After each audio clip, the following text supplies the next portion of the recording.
Virgo, kumusta po kayong lahat? Okay, so yan Virgo, maraming salamat po sa walang sawang pagsubaybay sa ating pong mga reading. And kung ikaw ay bago pa lang sa ating channel, mag-subscribe na po kayo. And i-click mo na rin yung ating notification bell para lagi kang updated sa ating mga bagong upload. Okay, so yan guys, sa mga interesado naman po sa ating private reading, nasa description box below yung link ng aking Facebook, i-message nyo na lang po. Okay?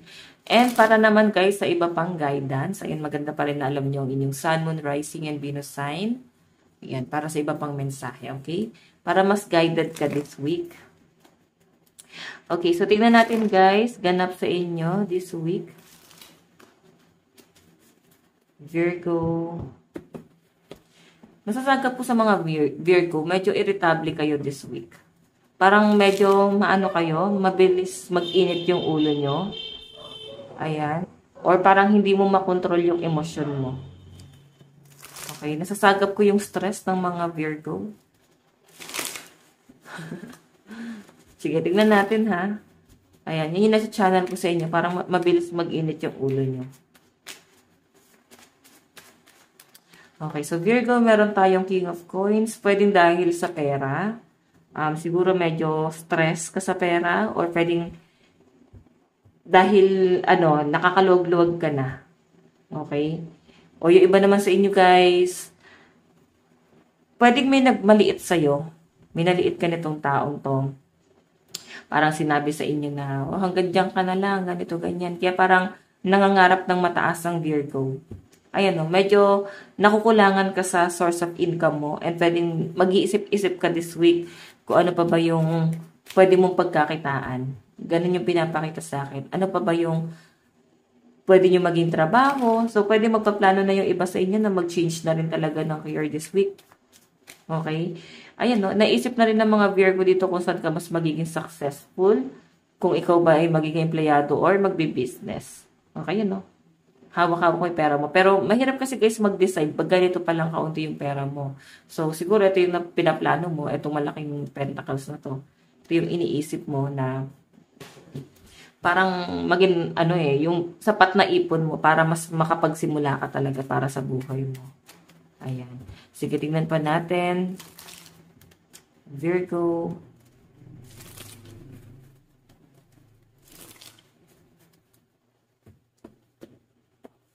Okay. Virgo, Sun, Moon, Rising, and Venus sign. Ganap sa inyo this week. Ayan. Namamali-mali yung words ko, okay? Attention. Virgo. Meron tayong the Fool, Innocence, New Beginning, Leap of Faith. Yung iba sa inyo guys, masyadong nasa-feel ko sa inyo yung parang may energy na may pagka-greedy. Okay? Relax ka lang. Siguro, dala to ng parang galit sa isang tao na parang ito yung nagiging dahilan kung bakit gusto mo na rin patunayan yung sarili mo. Hindi lang sa'yo, kundi sa kanya, doon sa taong yon. Ito kasi guys, pagbabago to para sa buhay mo. So, iniisip mo dito kung paano mo babaguhin yung kapalaran mo, paano mo babaguhin yung magandang daloy ng pera mo, kung paano ka mas magiging successful pa. So, yung energy na yan guys, lalo kang mas, parang nagiging greedy. Okay? Siguro kailangan relax lang kayo guys. Kasi yung energy na yan, mas lalong babagal Mas lalong babagal yung success kung masyado mong sineseryoso. Ramdam niyo yun guys. Pag nagigil ka sa isang bagay, nang hindi ka nagiging kalmado, parang ramdam mo na parang mas lalong lumalayo sa inyo. Pero kung ka lang, relax ka lang, hindi ka lalayo anong swerte, hindi ka lalayo anong bagay na gusto mong i-pursue. Okay? Kung na doon ka sa point na parang wala kang pakialam, mas smooth yung pasok ng blessing, pwede sa love life, or kung ano man to. Okay? Tignan natin, meron tayong 6 of Coins, charitable, giving, shared wealth, generosity. So, ramdam na ramdam ng mga Virgo dito yung masyado kayong ginagamit, yung panggagamit sa inyo. Nakikita ko rin guys yung parang sobra-sobra ka sa pagbibigay, wala kang tinitira sa sarili mo kasi mas nilalaan mo sa responsibilidad mo sa ibang tao. Okay?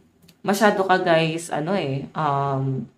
more on pagbibigay ka Alam mo yon, Yung sobra kang nagbibigay, ikaw yun masyado nagmamalasakit. Tapos, mararamdaman mo naman parang hindi mo nakukuha yung same energy.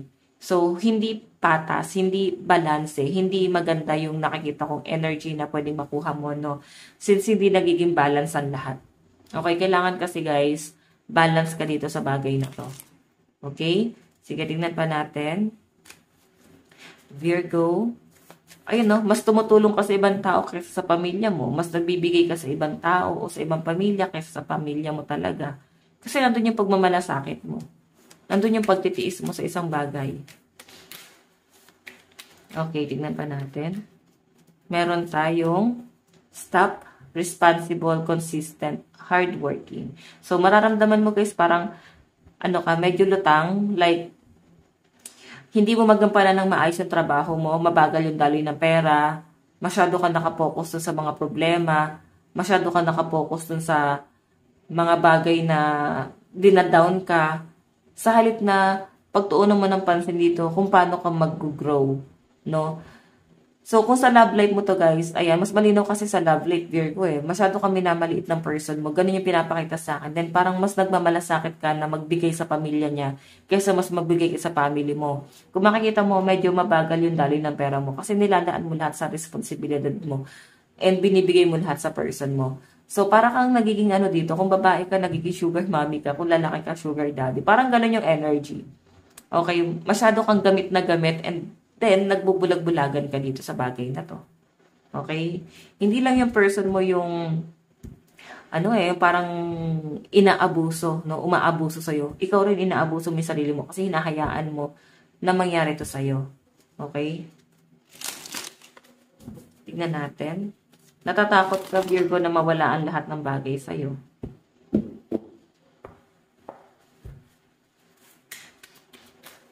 Okay, Virgo.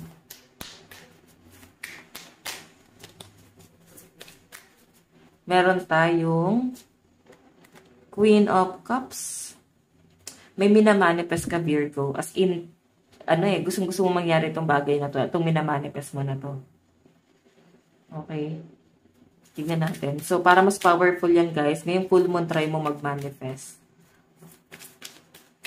Okay. Additional message. Ayun, the Hermit. Nasa Hermit mode. And, siguro madalas yung pagsa-soul searching ng mga Virgo dito. Ang layo ng tingin, parang may namimiss ka, sobra ka sa pag-a-analyze, sobra-sobra sa pag-a-analyze, then parang hindi na nakakabuti sa iyo yung pag-overthink mo na to, Virgo. Okay? Nasasagap mo nga dito, parang nakakasama na sa ito. Tignan pa natin, Virgo, energy para sa iyo, energy mo. Additional message para kay Virgo. Meron tayong 3 of Wands. Meron kang inaantay travel yung nakikita ko. Baka may planong mag-abroad yung iba sa inyo. Okay, siguro yun yung nakikita mong tanging paraan. Pero kung ako tatanungin mo, fix mo muna yung sarili mo bago ka mag-decide, no? Sabi nga nila, huwag kang basta-basta nagde-decide base lang sa emosyon. Pag sobrang saya, sobrang lungkot. So, mag-decide ka pag kailangan mo na. Yung tipong, yung tipong mauobliga ka na talagang gawin yung bagay na yon. Okay? Hindi yung parang may option ka pa naman or hindi pa naman kailangan is saka ka magde-decide. Okay? Kagaya nito. Ang dami mong pinagdadaanan ngayon, ang dami mong problema, halo-halo. Tapos iniisip mo pa yung source of income mo rito. Tapos parang lumalaban ka mag-isa. Okay? So, Virgo, ang nakikita ko sa inyo, masyado kang nakabase ka sa emosyon mo, nagde-decide ka ng pabigla-bigla dahil sa emosyon mo. Pwedeng sobrang saya mo or sobrang lungkot mo. Pero kung ako'y tatanungin, pwedeng dala ng sobrang galit, trigger, pwedeng nandun na rin yung parang kagustuhan mo na ipamuka, no, sa kanila. Ganun yung nasasagap ko sa inyo. Ipamuka na parang, eto yung inapi nyo, ganto nyo ako. Ayan. So, di ko kayo masisisi, pero siguro mas maganda, Virgo, na mag-relax ka muna. Huwag ka munang magpadalos-dalos ng mga decision din, okay? Tingnan natin advice kay Virgo. Advice ni Virgo. Meron tayong breaking tail. A breakthrough is at hand. Diba? Ikaw ang puputol ng mga maling paniniwala, gawain. So, pwede yung maling paniniwala mo dito, maling ginagawa mo, kailangan merong mabago. Okay? So, Virgo, ito lang naman po ang inyong reading. Maraming salamat po. God bless and love you. Bye-bye po.